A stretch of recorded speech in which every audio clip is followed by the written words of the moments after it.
हरियाणा के परिणाम आ गए थे और उन परिणामों पर कांग्रेस पार्टी ने बैटरी कम हो गई है इसको कह के इस बार किया। अभी तक ईवीएम था, अभी तक कुछ और था, अभी तक कुछ अलग अलग तरीके की चीजें, सॉफ्टवेयर। इस बार बैटरी का मसला था कि 99% रह गई, 66% रह गई।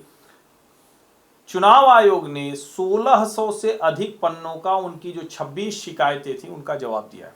तो क्या आप मान लें कि ये जो कांग्रेस पार्टी एक एनार्की करने की कोशिश करती है उसको फिर एक बार वो औंधे मुंह गिरी है, ध्वस्त हुई हो? दरअसल समस्या ये है ना हर्षवर्धन, यहाँ पर कौवा कान ले गया, कान ले गया। अब जो 1600 पृष्ठों की जो रिपोर्ट है, चुनाव आयोग ने तो एक बार निकाल कर रख दी। चुनाव रैलियों में बात कौन करेगा? टीवी चैनल्स में और आपके साथ में जब आपके चैनल पर लोग आएंगे तो क्या बात करेंगे? उनके प्रवक्ता आएंगे, वो तो यही कहेंगे कि भाई देखिए कि ईवीएम खराब है और अमेरिका में भी ईवीएम से चुनाव नहीं होता है। इस तरीके की बातें की जाती है। उनके पास एक लॉजिक पक्का वाला होता है। हालांकि 2009 में जब यही बात लाल कृष्ण आडवाणी ने कही थी।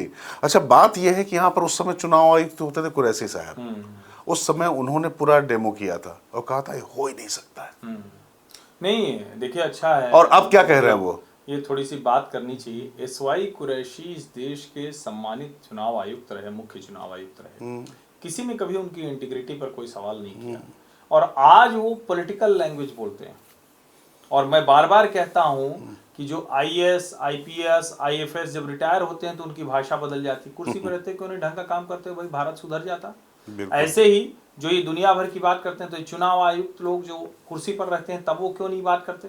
और अगर कुछ गड़बड़ रहता था तो चुनाव आयुक्त और मुख्य चुनाव आयुक्त रहते, क्यों नहीं कुरैशी जैसे लोगों ने किया? ये अच्छा किया चर्चा के। लेकिन मेरा ये मानना है कि संस्था के तौर पर चुनाव आयोग एक बेहतर काम कर रहा है। थोड़ा बहुत सत्ता की तरफ जो टिल्टिंग की बात की जाती है, हो सकता है कुछ आरोप ठीक हो, कुछ थोड़ा उसके हिसाब से तारीखें, लेकिन चुनाव की प्रक्रिया और जो उसका जिसको कहते हैं कि ओवरऑल, जिस पर हम कहते हैं कि लोकतंत्र हमारा खड़ा हो रहा है, उसमें बुनियाद में कहीं कोई दिक्कत नहीं दिखती, वो बहुत मजबूत है। नहीं, इसका सबसे बड़ा सबूत ये है हर्षवर्धन कि अयोध्या जैसी सीट जो है भारतीय जनता पार्टी हारती है, काशी में इतना काम करने के बावजूद प्रधानमंत्री नरेंद्र मोदी की जीत का अंतर कम होता है।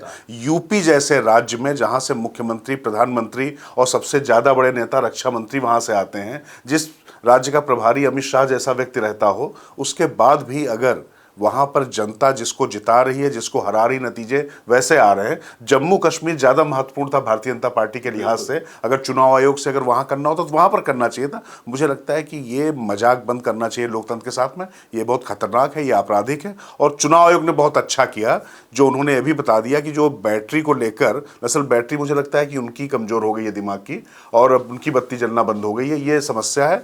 मैं इस तरीके की भाषा इस्तेमाल नहीं करना चाहता, लेकिन जब बार बार इस तरीके की चीजें संवैधानिक संस्थाओं पर प्रहार होते हैं तो फिर दिक्कत होती है। क्योंकि आप अपनी करनी तो देख नहीं रहे हैं, आप अपना क्या कर रहे हैं वो देख नहीं रहे हैं। शैलजा हुड्डा आपस में लड़ जाएंगे, आप अपने लोग को समेट नहीं पाते, उसके बाद जब हारते हैं तो उसके बाद फिर इस तरीके की बातें करते हैं।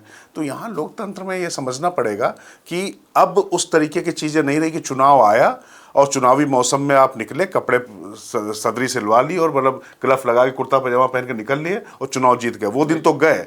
अब हाँ, मतलब टी शर्ट मतलब टी शर्ट या जो जो भी चीज़ें हैं, बर्बरी की टी शर्ट या किसकी भी जो है वो अलग बात है। लेकिन मैं कह रहा हूँ कि कुछ लोग बहुत महंगे कुर्ते पजामे भी पहनते हैं, तो उनके लिए भी बात हो रही है।